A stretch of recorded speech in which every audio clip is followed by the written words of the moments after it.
ټول راپورته کوي. اوله پوښتنه به قاري صاحب زه وکړم. قاري صاحب محترم، یو کس وایي چې خاوند او ښځه ده که نه، وایي دا خاوند خپل د خوښې نه خفه دی، که دا خاوند دا خوښې د لور کور ته راځي نو خاوند خپلې ښځې ته وایي چې دا به دلته نه پرېږدي مثال په طور، نو هغه ښځه خپل مور ته وایي چې زما خاوند ماته غوسه کېږي، ما سره جنګ کې ته به نه راځي. نو اوس دا ښځه وایي چې ما باندې د خاوند حق زیات دی که د مور حق زیات دی؟ د خاوند حق ورباندې زیاته ده. ګوریا اول دا مسله به لیک درته د ډېرو مسلمانانو سر ورباندې خلاصي. اول خو ګوریا دا خواښې خو سیده وزیر داخله ده که نه، دغه وزیر داخله خو موږ ډېر نصیحتونه ورته کړي دي چې خواښېګانو لږ ځانونه په دې روزه کې سم کړي. دغه بعضې خبرې دا کورونو کې چې جنجالونه سره جوړوي، څس نه پس نه ځز و بز و دغه پیري د الله دپاره پرېږدي، دا ښه کار نه ده، دا په تاسو کې ډېر زیاته ده. نو دغه زوم به څه شي لیدلي وي پکې، خو د زوم دپاره دا جایز نه ده چې خواښې د لور په خاطر له کورې منع کړي. مسلې ته دا دواړه اړخونه یې درته وایم، دواړه مهرباني. کېدای شي دغه زوم به څه تکلیف لیدلی وي، کېدای شي دغه زوم به کوم تاوان لیدلی وي، کېدای شي دا زوم په کور کې به څه لاسوهنه کړې وي. د وزیر داخله د خواښې مبارکې کار هم دغه د قربان سمه دغسې دغسې ښه راباندې لګېږي دا خواښې مبارک. لکه په دې تناره کې چې سیخ یو څوک وږي چې اور پکې تازه کوي، دوی په دا فتنو د فساد پر ځای کې همداسې سیخ پکې وهي داسې. نو اول خو خواښېګانو ته د رب جل وعلا هدایت وکړي، له دغه ببر بیارو دغه خبرې و دغه شیان خویندو میندو ته وایم د الله په خاطر باندې دا ښه عمل نه ده، ښه کار نه ده.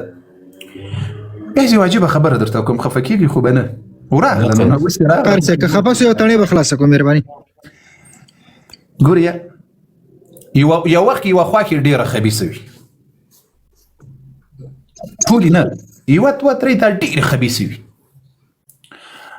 د دې تر لاس لاندې چې اوس څومره انګندې انګورو لور رالوی سوې وي چې هغه بیا پسې خواښې چې همغه هم دغومره پسې خبیثه شي.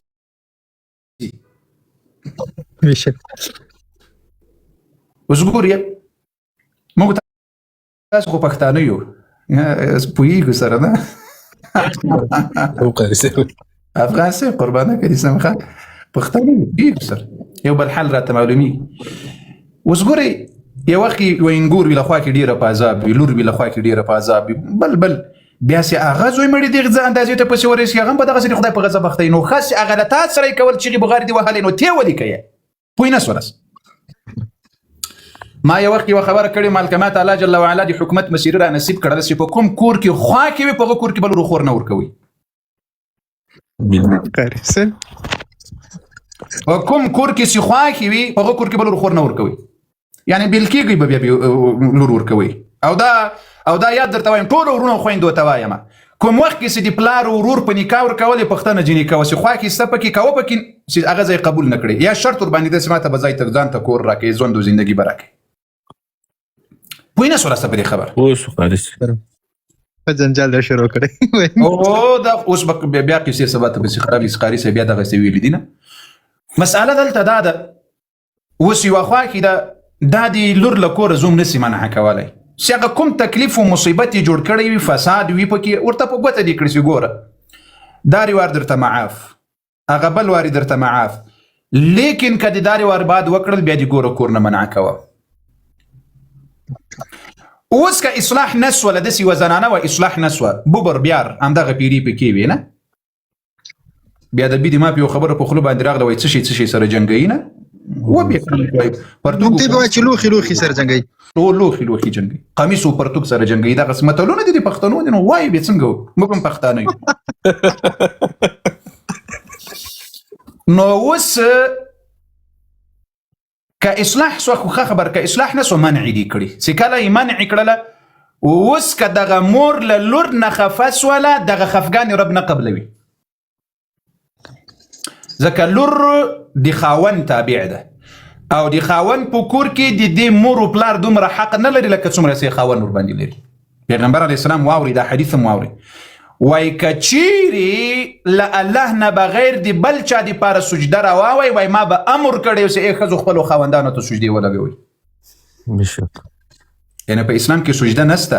رسول الله وای که چیرې وای په اسلام کې سجده راواوی یعنی نه دروا نو ما به امر کړی اوسه ای خزو خواندانو ته مسجدي ولګي چې دومره حق در باندې لري او بیا ګوري واتو كل ذي حق حقه دا لور خپل امور دي پښتنه په باندې کوي ورته راځي دي او لکور نسی منع کولای دا لور یعنی سړي خواخي کوي خپل مور کوي لاړ دا خاون نسی منع کولای لیکن کوس خاون ویل سړي تا مور دي ما کوي نه راځي هغه سبب پښتنه دی وکړي سبب څه شي ده کچېر اصلاح امکان درلودل اصلاح دي چې امکان نه درلودل منع دي کړي نو بیا دغه خزه حق نه لري چې خاون به اجازه د خاون په کور کې دا چاته اجازه ورکړي ځکه الله جل وعلا قرآن کې سوای الرجال قوامون على النساء بما فضل الله بعضهم على بعض وبما أنفقوا من أموالهم فالصالحات قانتات حافظات للغيب بما حفظ الله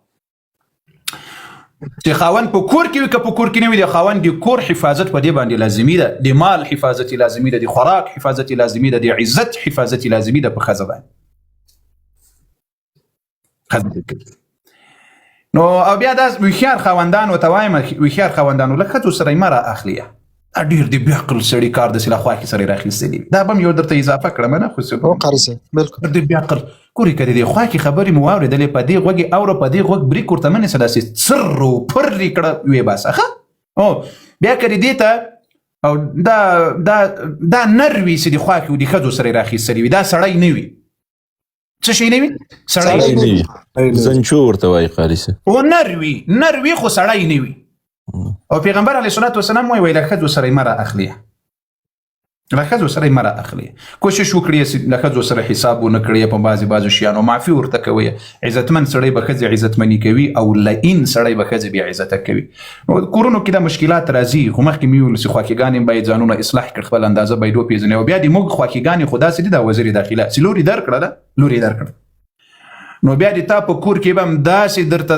لارې درته لټوي او برابروي لکه دغه کور سیم اوس د دې په ناموس و خدای دې بېخونه بس هغه خپل کور دې سمبال کړه ما په کور کې کار مه رالره او که تاسو خیال کړی والله چې کومه خوا کې د زوم او د لور په کور کې کار ور ونه لري هغه کور آباد وي خوشحالي پکې پام ونه ورې دا به دې پټ وکړم په کوم کور کې د زموږ خوا کې داسې دي لکه اسرائیل داسې دي یعنی د اسرائیل خبیث په ټولو هیوادونو کې کار لري ټوله دنیا یې سره لټ په لټ اړولې محترم دومره درته وایم د خیراونه هم ځان سات جیبې در پسې راوباسلې او خو داسې ورته وایم چې ګورې کومه خوا کې چې د لور او د زوم په کور کې کار نه لري هغه کور کې په خدای قسم خوشحالي دي او چې د دې مبارکې داسې خور ورسېدل او داسې پکې راتاو کړل سره لټ په لټ کې هغه کورنۍ رب دې هدایت موږ ټولو مؤمنانو مسلمانانو ته وکړي الله مې دې وکړي دا خدای دې ورته بیخو نه بس دا پښتنه چې چا کړي ورته بیخ دې ووځه غرق به مو کړي په دې دغه باندې ښه راځئ په خیر مهرباني طارق مهرباني مایک مو خلاص کړه السلام علیکم وعلیکم السلام څنګه چل دی ښه مهرباني مفتی صاحب والله زه د پاکستان نه خبرې کوم ټیلر یم درځي یم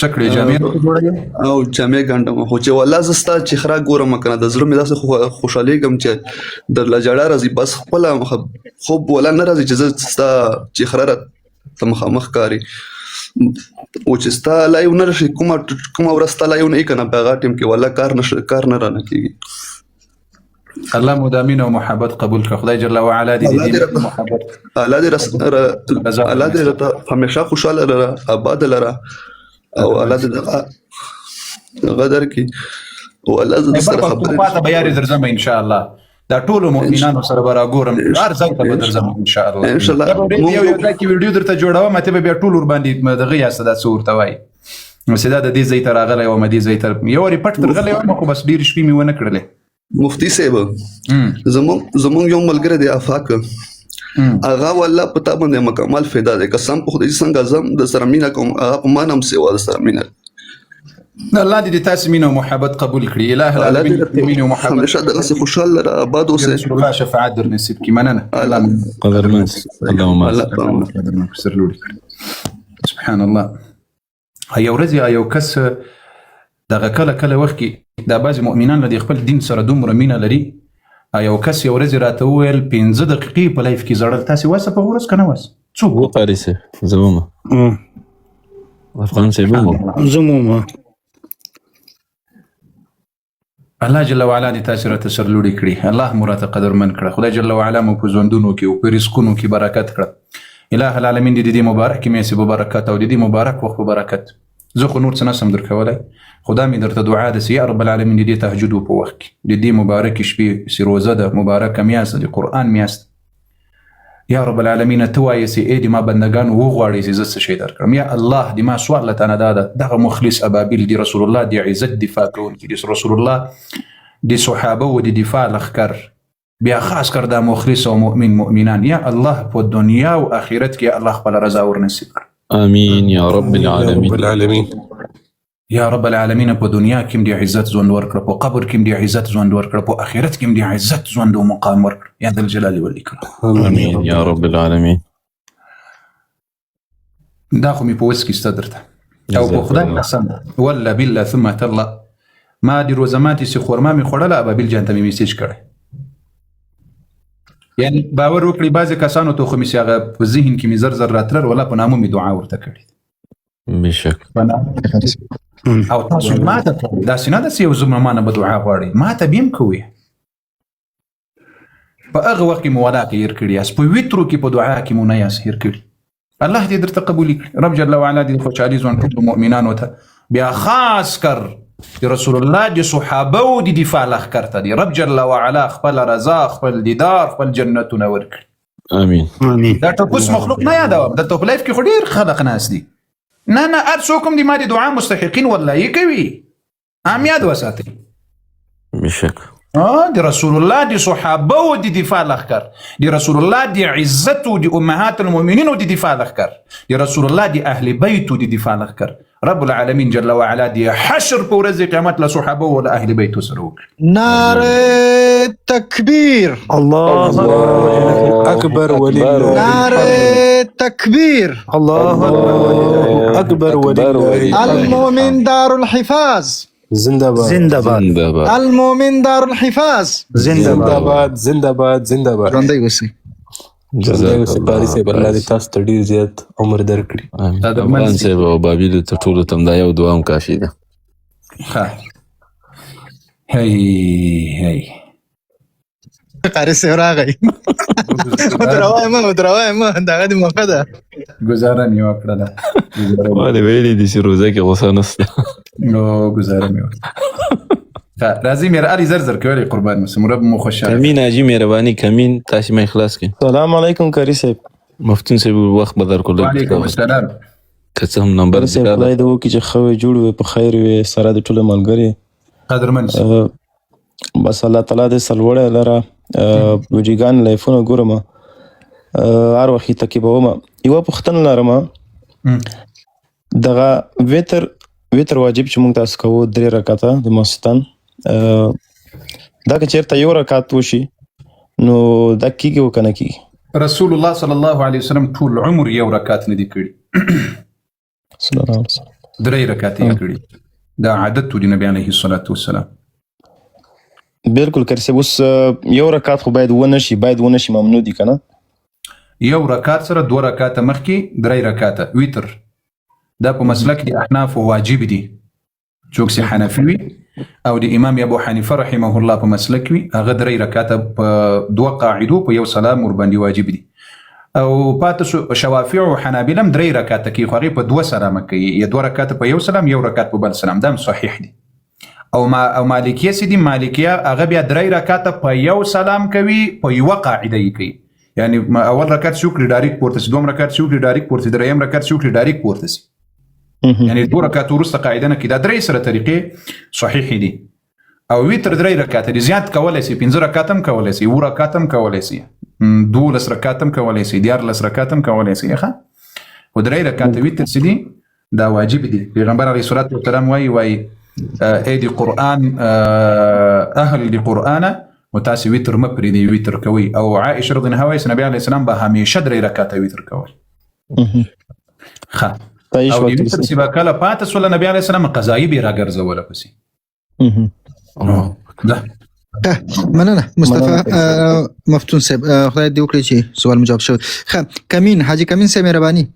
دوستانه د شوی دقیقې ما د شیرنګ یو شل درته ورسو کنه بیا یو هم نه راځي کو دا شیرنګ سره کوي مفتی تل راغلی قاری صاحب خبره مفتی اسلام والا کوشش وکړه ګوریا د ما خبرونه خو هغه مخکې خبرونه یو څه وسوله نو د اوس خبرونه د پښتنو د یو ساعت وخت درکوم کله به در سره پورته کوي او شروي او د وخت درکوم کنه دغه ملګری جوابوم نور درنه لاړه مخدي پمان ښه راځه په خیر ال زر کو زر کوي دا ملګری راپورته کړی دا د تراب صاحب عکس لګولې دا ملګری راپورته کړی نه نسته که تاسو خپل راخستای سن یا بسم الله اوبشن نسته تراب صاحب باندې دی الله رحم وکړي امين خو شاعرو ما ته په شاعرانو کې د شعرونو خوند راکول دا خیبر پښتونخوا کې خو د سیکولران پیدا شوی د نجسو پلي ټول ورځ په ملایانو په سلکه دي سپوخ لیوازي کړي بدې له بمو یو څو دانیسته نجسو ټول دي مفتی منکر شنکر والا دي او دا دي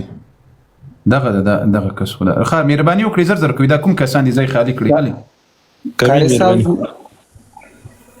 کاری صاحب ما یو پښتنه و ما ویل ما د خلاص زی و زمام زولې دي زم د 22 کالو ماغم خدای پاک دی وبخښي مړ سو ما برایش په خوب ولیدي ما ته ویل زی ژوندې شخ کړه منه وز دغه رئیس زدا سیمه د بل لاسونه مې ریږ دي ګرد فکر مې دغه وخواته دی ما په خوب ولیدي زموږ کور ته ناسو زوارلم په خوب کې چوارلم ورته کتل مال څه کوي زه خو ژوندې شخ کړی وم وس بیرته د قبر سره وتلم رالم کور ته ها ان شاء الله رب جل وعلا به ایمان ور نصیب کړی وي یعنی ثابت قدمی به په سوال او جواب نصیب سوي وي ښه نو خوب د اسی تشویش د فکر د سوچ د کې خفګان وي پکې مړی سیمو په خوشحالي کې ولید هغه خوشاله وي کوم خفه ولید بیا خفه وي سیده هغه د برزخ په حقيقي ځوان باندې کوم سي برزخ زندگی ده اللهم ملس اللهم دا اوس خوبو که پښتنه و خوب رالی لا اله الا الله الله دې په ټولو مړو مسلمانانو باندې رحم وکړي په مؤمنانو مسلمانانو چې څوک وفات شوي دي ورونه دي خويندې دي هر چا چې قریبان دوستان دي فامیل غړي دي رب دې په ټولو قبرونه دي جنت بخشي جوړي امين يا رب العالمين. مستر خان صاحب مهرباني مایک مخلص کی السلام عليكم ورحمة الله وبركاته. وعليكم السلام ورحمة الله. قاری صاحب محترمه دغه یو پوښتنه راته پیدا ده مال بعض علماء دغه کڅوب کې وخت دوه وخت المنځ ستر قضا کېږي مثلا یو کوي دوه ته پاتې درې کوي دوه ته پاتې کنه دا ویل يهود نصارا سره حشر کېږي دا خبره صحیح ده پیغمبر علیه السلام وایي که څوک یو لمونځ قصدا پرېږدي وخت یې په لاس ورغلل د کار په خاطر په بل خاطر پرېښودل دغه د یو لمانځه په خاطر باندې که مړ سي پسې او توبه ونه باسي الله ته راواپس نه سي په ورځ قیامت به له فرعون او له شاداد او له ابي ابن خلف له دې لوی کفارو سره به راپورته سي یو لمونځ یو دوه درې خو پرېږده او دغه دا زه کله یو مثال درکوم مهرباني لمون سره دلته اوس غالبا یو 50 مسلمانان خو به ویرا سره یا به لي ور اضافه کو سلبي کړونه بله دا نه خدا سبحانه اوس د ټولو دلته چې څومره مسلمانان لمون سره ناس الله دې موږ ټول واقعي او حقيقي مؤمنان او مسلمانان کړي د ار یو تاسو وایي سرازه شراب خورو الله مو دی وساتینه کېدا چې یو ډنګي ور سره پلاس کې په دې سټ کې وګي دی ور باندې چې شراب او تم څنګه بیا مسلمانې شراب خوري او کورته وایي چې دغه 50 ستورو والا هوټل ته دی بیا خنزیر ډیر ښه کباب کړی درازه نو شي جاني کړه را سره الله مو دی وساتي امين زوم دغه څه به ژوندۍ را جوړن کړی خنزیر او پلان کنه حرام دي شراب او خنزیر غوخه حرامه ده کنه بالکل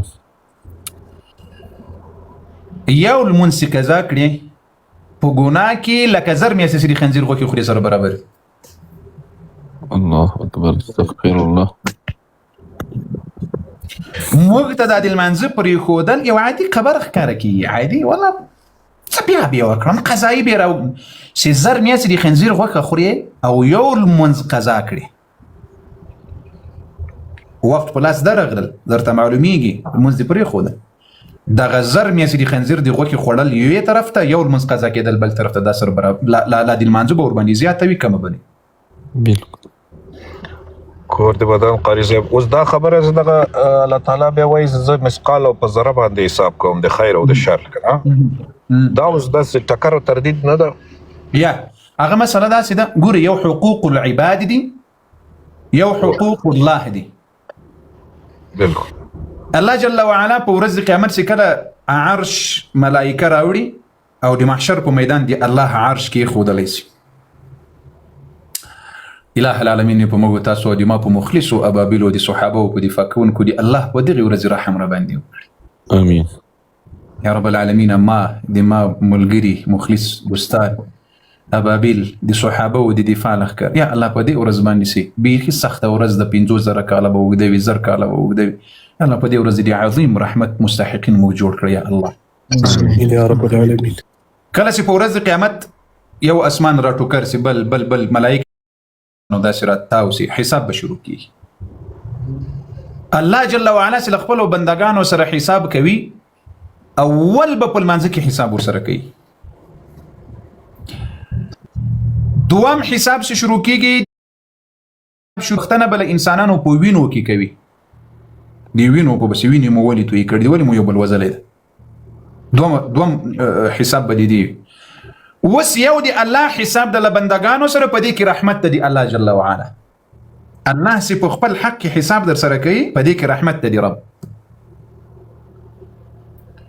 الله حساب در سره کوي فما يعمل مثقال ذره خيرا يرى. ټول درته اره دقیقه په ثانیه کې در پسې ثبتي، په اره ورځ او شپه او ساعت او میاس او کال کې در پسې ثبتي هرڅ. وس دا پتا پسې ثبت سول لیکن نور رب جل وعلا په دې خپل حقوقو کې رحمت د رب لتا سره د مؤمن بنده سره په ورځ د قیامت. وس حقوق العباد دي په دې کې دی الله رحمت نسته. هغه کې بخل د انسانانو دي تا په ما حق د بل په تا د بل په بل د په دې کې به بخل په کتاب وای ورور به ورور ته بخشش نه کوي په ورځ د قیامت. دومره بخل به د انسانانو په منځ کې وی نیکی ته بدای انتظار کوي چې ولا دا ورور نه معاف کوم غوږی نیکی خو ما خو ترسل جهنم نه نجات پیدا فلار امور ټول به لا یو بل سره ځکه ورځ څه وای الله جل وعلا یوم يفر المرء من اخي بخل خو څه کوي پلار به ویني په منډه به داسې در چې د محشر په میدان دا زوی مې وس نیکی رانه نه غواړي. يوم يفر المرء من اخيه وامه وابيه وصاحبته وبنيه لكل امرئ منهم يومئذ شأن يغنيه. دا بعضی کسان چې دلته د موږ ملګرو ته وایم چې دا توهین او سپکاوی کوي. کله کله مې زړه وي چې د مور او پلار نومونه د خلکو ته وخی مې کنځلې ورته کوي ځکه هغه صدقه جاریه ده د دوی لپاره چې اول خو نیک عمل دي د خلکو نه سکنو بیا د موږ د مور او پلارونو ګناهونه به الله په ورځ قیامت را اخلي د دې په سرونه به ورغورځي. الله اکبر. نو فما يعمل مثقال ذره خيرا يره دا الله تعالی د بدلی په اړه باندې وایي وما يعمل مثقال ذره شرا يره. الله به درته په ګوته کوي په ورځ د قیامت دا عمل دي کړی دا دي کړی دا دي کړی دا دي کړی دا دي کړی ولې د موږ د دعا کې دا وایي یا رب العالمین د ورځ د قیامت له رسوایي او له شرمندګۍ نه مو وساتي. ورځ د قیامت به د تا هر عمل الله جل وعلا د محشر ټول مخلوق ته کوي.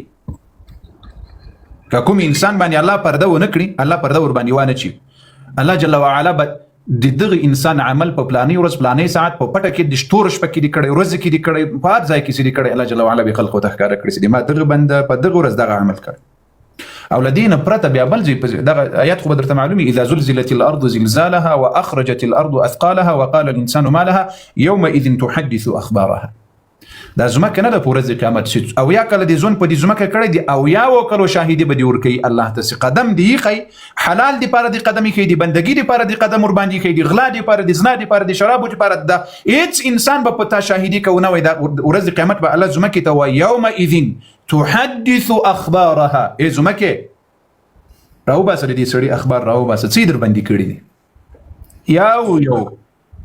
یو بدی را باسه اله العالمین الرسوایی مو وساتي اله العالمین ورځ قیامت له شرمندګي مو وساتي یا حي یا قیوم نهایم څوک نسته ګناه کو اول شاهد در باندې د زمکه ده اول شاهد د باندې زمکه ده رب قرآن کې وایي چې دا به شاهد در باندې وایي نو د زړه سره خبره ده مستر خان صاحب